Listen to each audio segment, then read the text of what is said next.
Operation सिंधूरबाबत माहिती देण्यासाठी जगभरात गेलेल्या शिष्टमंडळांबाबत राष्ट्रवादीच्या खासदार सुप्रिया सुळेंनी गौरवोद्गार काढलेत. एका इंग्रजी दैनिकासाठी लिहिलेल्या लेखात त्यांनी हे गौरवोद्गार काढले. या शिष्टमंडळामुळे त्वरित आणि दीर्घकालीन असे दोन्ही परिणाम साध्य झाले. भारताच्या भूमिकेशी इतर देशांनी थेट सहमती दर्शवली, तसंच जगात भारताची प्रतिमा उंचावली, असं त्यांनी आपल्या लेखात म्हटलंय. आपण पाहूया त्यातले महत्त्वाचे मुद्दे ग्राफिक्सच्या माध्यमातून. जेव्हा मिशन संपलं तेव्हा त्याचे परिणाम त्वरित आणि दीर्घकालीन असे दोन्ही प्रकारचे होते.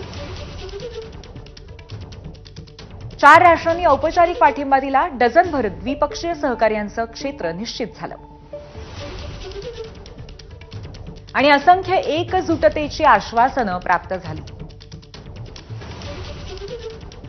मिशनमुळे भारताची प्रतिमा जगात उंचावली. ताकद, बुद्धिमत्ता, क्षमता, संयम यांचा संगम साधणारा देश अशी प्रतिमा अधोरेखित झाली. प्रगती, सहकार्य, सत्याचा मार्ग नेहमीच भारत स्वीकारतो हे जगासमोर ठळकपणे गेलं.